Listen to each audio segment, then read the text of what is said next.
जरा एक और बड़ी खबर भी बताती है और बात सरहद के पास के इलाके की बताती है, क्योंकि कल सरहद पर काफी चहल पहल थी, क्योंकि दोनों तरफ से कमांडर्स आमने सामने थे और तकरीबन 12 घंटे से ज्यादा वक्त तक एक कमरे में बैठकर मसले का हल निकालने की कोशिश कर रहे थे। यानी मामला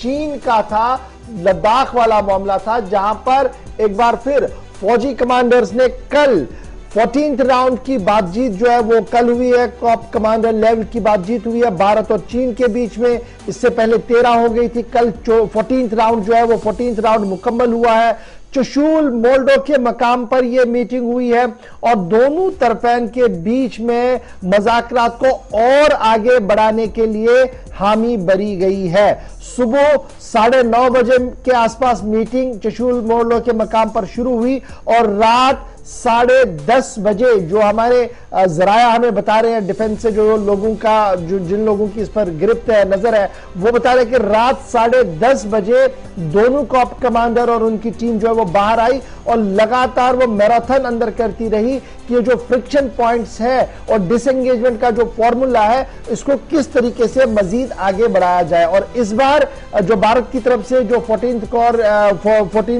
कॉप चीफ है सेन गुप्ता साहब, वो इसकी सरबराही कर रहे थे, क्योंकि इससे पहले 13 राउंड जो हुए थे उसके लिए अलग कमांडर थे जिनको तबादला हो गया था और ये 14th राउंड जो थे वो सेन गुप्ता को सौंप दिया गया था। और माना जा रहा है कि तकरीबन 12 घंटे की मशक्कत के बाद 3 चीजें अभी तक जो फर्स्ट इंफॉर्मेशन रिपोर्ट्स हमारे पास आ रही है वो ये है कि टॉक्स कंटिन्यू रहेंगी जी।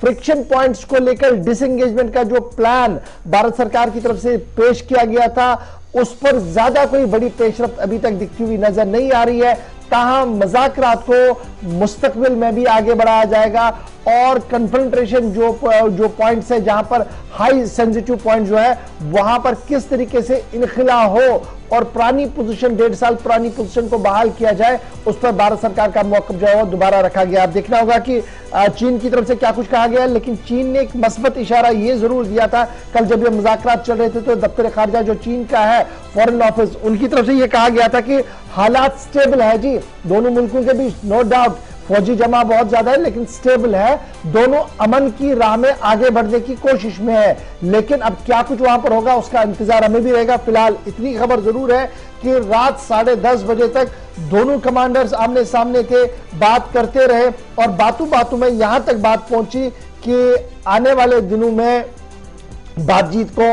और भी जारी रखा जाए। तो ये बात थी जनाब कॉप्स कमांडर्स की बातचीत जो ईस्टर्न सेक्टर के अंदर मशरकी लद्दाख के हवाले से बात चल रही थी। जी आसिफ, बिल्कुल, इस पे फौज की तरफ से और भी वजाहती बयान जो है वो जारी किया जाएगा, क्योंकि मीटिंग काफी तवील हुई है। तो 14वें दौर की मीटिंग अक्टूबर के बाद एक काफी लंबा अरसा बीत गया था जब मीटिंग नहीं हो पा रही थी, लेकिन इस मीटिंग से ठीक पहले आपको याद होगा जब मीटिंग लगभग शुरू हुई थी, तकरीबन 40 से 50 मिनट हुए थे, फौजी सरबराह भी मुल्क के अवाम के सामने आए और प्रेस ब्रीफिंग में एक के बाद दीगर उनसे जो सवाल किए जा रहे थे उस पर जवाब भी दिया। उन्होंने कल सियाचिन के हवाले से भी बड़ा इंपॉर्टेंट कमेंट किया है गौहर की, अगर पाकिस्तान शराइत को मानता है, सूरत हाल ऐसी बनती है, तो वो हिस्सा जहां पर अफवाज इस वक्त आमने सामने रही, यहां तक कि जंगी सूरत हाल कई मरतबा पैदा हुई, उसको गैर फौजी इलाका बनाने के लिए भी तैयार है अगर ऐसी सूरत हाल इस इलाके के अंदर खास तौर से बनती है। लेट्स सी क्या कुछ कह रहे हैं जी जनरल नरवणे साहब ने, क्या कुछ कहा है जी। Stable and under control. As I mentioned, that talks are underway, and while the talks are underway, there is always hope that through dialogue we will be able to resolve our differences.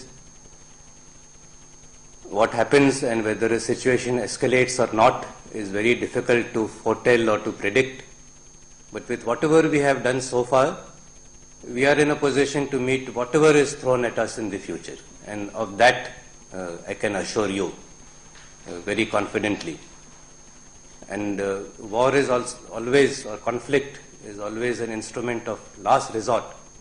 But if resorted to, we will come out victorious. फौजी सरबराह बात कर रहे थे और